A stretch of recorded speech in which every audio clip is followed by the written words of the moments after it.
The struggle with weight loss and type 2 diabetes affects millions of people worldwide. And conventional wisdom suggests that the only paths to success involve extreme measures like complete carbohydrate elimination, intermittent fasting protocols, or expensive pharmaceutical interventions. However, this widely accepted belief represents a fundamental misunderstanding of how the human body processes food and stores energy. The human body naturally carries significant energy reserves. Approximately 100,000 calories stored as body fat. Yet most people cannot access this abundant fuel source effectively.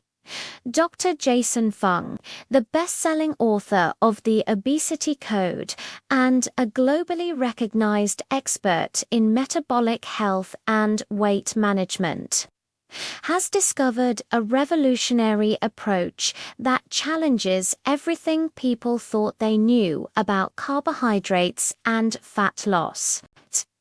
His groundbreaking research reveals 5 scientifically proven techniques that allow individuals to maintain low insulin levels while continuing to enjoy carbohydrates daily, effectively unlocking the body's natural fat-burning mechanisms for rapid and sustainable weight reduction.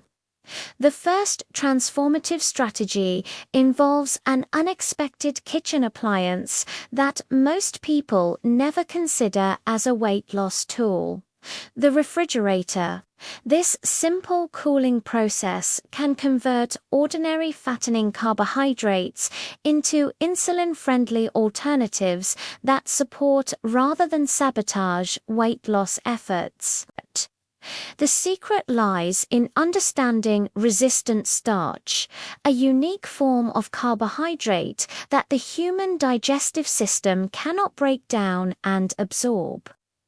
Traditional starches consist primarily of glucose molecules that, when consumed in highly refined forms, get absorbed rapidly into the bloodstream, causing dramatic insulin spikes. However, when certain starch-containing foods like rice undergo cooking, followed by cooling, the molecular structure undergoes a transformation called recrystallization, converting a portion of the regular starch into resistant starch. Research demonstrates that consuming cooled rice produces significantly lower blood sugar responses compared to freshly cooked rice consumed immediately. This principle does not apply universally to all starchy foods. Potatoes, for instance, lose their resistant starch content when reheated, as the molecular structure breaks down again into easily digestible glucose. Nevertheless, when potatoes are cooked and consumed cold, such as in potato salad preparations enhanced with vinegar, they develop resistant starch that resists digestion, resulting in reduced glucose absorption, minimized insulin elevation, and enhanced fat oxidation. This resistant starch also provides additional benefits by nourishing beneficial gut bacteria, stabilizing blood sugar levels throughout the day, and promoting prolonged feelings of satiety that naturally reduce overall calorie consumption. The second critical technique addresses the timing of carbohydrate consumption, particularly regarding evening meals. Late-night eating patterns involving pasta dishes, bread consumption, or savory carbohydrate snacks create a perfect storm for body fat accumulation during sleep hours. Dr. Fung explains that consuming carbohydrate-heavy meals close to bedtime triggers the body's storage mechanisms because metabolic processes naturally slow down during evening hours. Insulin resistance increases and the body prepares for the fasting period of sleep by prioritizing energy storage over energy expenditure. Scientific studies comparing identical meals consumed at different times reveal striking differences in metabolic responses when the same meal is eaten at 6 o'clock in the evening versus 9 o'clock at night. Blood glucose levels rise substantially higher with the later consumption, despite only a 3-hour difference in timing. Multiple factors contribute to this phenomenon. First, late evening consumption provides no opportunity for physical activity that would burn off the consumed energy, resulting in higher insulin levels that cannot be compensated for through subsequent activity. Second, individuals eating late are significantly less likely to engage in post-meal physical movement like walking because the hour is late and bedtime approaches. Third, and perhaps most importantly, late-night eating eliminates any possibility of compensatory dietary adjustments. When someone consumes a large breakfast, they can naturally reduce their lunch or dinner portions to balance total daily intake.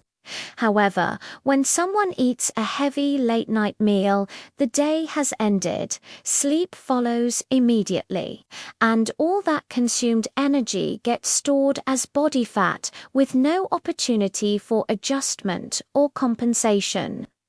The third powerful strategy involves strategic physical movement following carbohydrate consumption. Dr. Fung reveals that timing exercise relative to meals produces dramatically different metabolic outcomes. Walking within 30 minutes after eating can essentially erase approximately half the negative metabolic impact of a carbohydrate-heavy meal. Research comparing pre-meal walking versus post-meal walking demonstrates major differences in blood glucose responses. When individuals walk before eating, the activity provides minimal benefit in terms of glucose management, with blood sugar levels reaching approximately 6.5 millimoles per liter after the meal. However, when the same individuals walk immediately following their meal, blood glucose drops to approximately 5.6 millimolars per liter, representing a significant reduction. Waiting 30 minutes after eating produces intermediate results, and the beneficial effect diminishes progressively the longer someone delays post-meal movement. This gentle physical activity signals muscle tissue to actively absorb circulating glucose for immediate energy use, rather than storing it as fat. Additionally, post-meal movement significantly reduces insulin resistance and helps reverse type 2 diabetes through improved glucose disposal mechanisms. The mechanism is straightforward. After eating, glucose floods the bloodstream, and walking encourages muscles to pull that glucose from circulation for fuel, reducing the amount that requires insulin-mediated storage in fat tissue.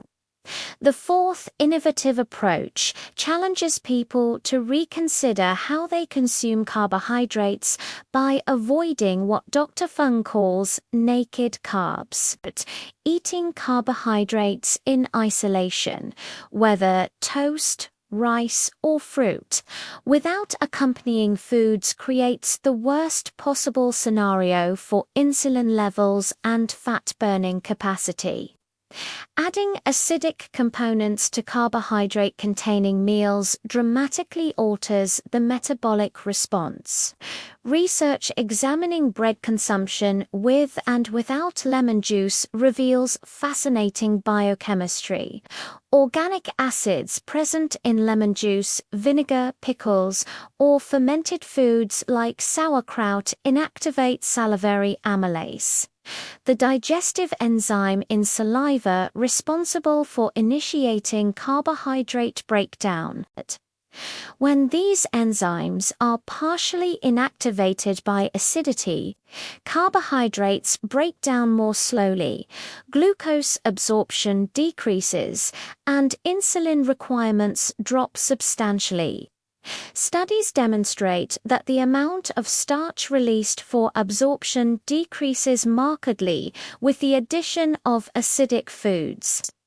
This principle applies not only to lemon juice, but also to acetic acid found in vinegar and lactic acid, present in fermented and pickled foods.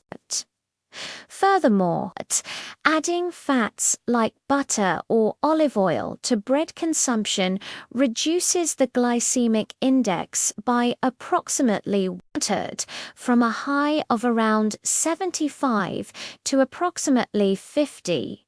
Traditional practices of serving bread with olive oil and balsamic vinegar demonstrate ancestral wisdom about managing carbohydrate metabolism. The acid slows digestion by blocking salivary enzymes, while the oil provides the intestines with mixed nutrients rather than pure carbohydrates, substantially blunting the glucose and insulin response. The fifth and perhaps most surprising technique involves eating the exact same meal with identical carbohydrates and calories, but changing only the sequence in which foods are consumed. This food order strategy can produce significantly different weight loss outcomes despite no change in total intake.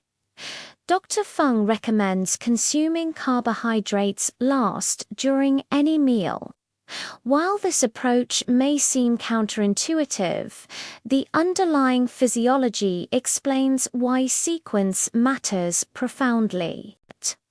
When carbohydrates are eaten first, the body can absorb them extremely rapidly because foods do not pass directly from the mouth to the intestines, where absorption occurs.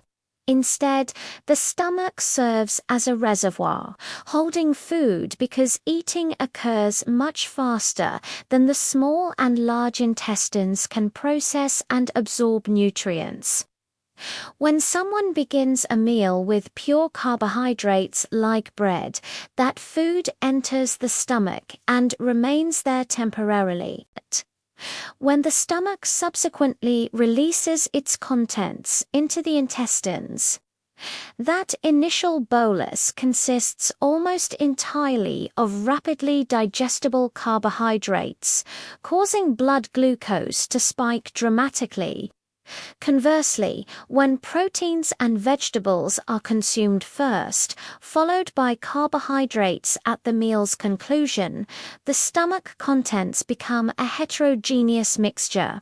When the stomach releases food into the intestines for absorption, each portion contains protein, fat, vegetables, and carbohydrates all mixed together, resulting in a much slower, more gradual blood glucose rise. Studies measuring average serum glucose demonstrate substantially lower levels when carbohydrates are eaten last, compared to eating carbohydrates first.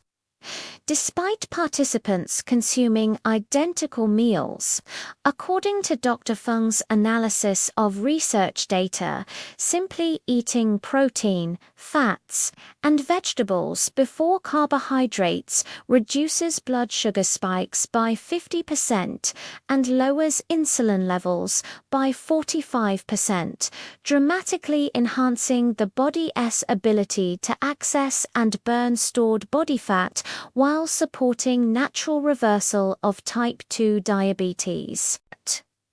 Dr. Fung also addresses the critical importance of breakfast composition for establishing favorable metabolic conditions throughout the entire day.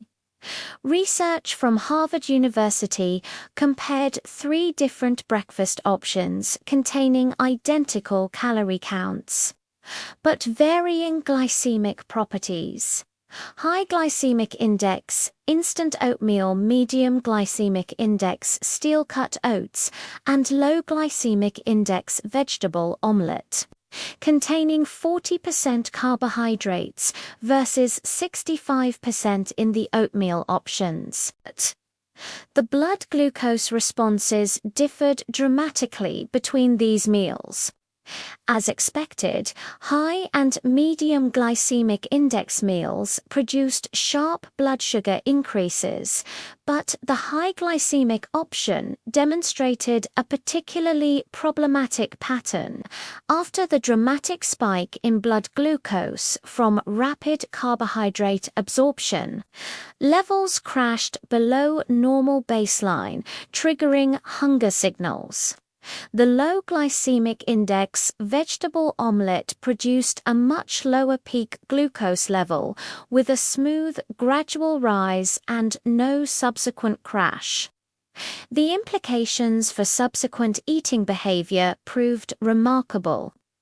At lunch, participants who consumed high glycemic index instant oatmeal for breakfast experienced much greater hunger and consequently consumed 81% more calories than the low glycemic index group and 53% more than the medium glycemic index group when allowed to eat freely. These were identical individuals eating on different days, demonstrating that food quality rather than personal willpower determines subsequent hunger and calorie intake. Dr. Fung's ideal breakfast emphasizes low carbohydrate content with high protein and fiber, such as eggs, avocado, and leafy greens. This breakfast composition keeps insulin quiet, maintains steady blood sugar, prevents mid-morning energy crashes, and programs the body to burn fat throughout the entire day rather than constantly seeking more carbohydrates for fuel. Ready to transform your body using these science-backed carbs tricks? Hit that subscribe button and turn on notifications so you never miss our expert weight loss content. Drop a comment below telling us which trick you're starting today and share this video with anyone struggling to lose stubborn body fat.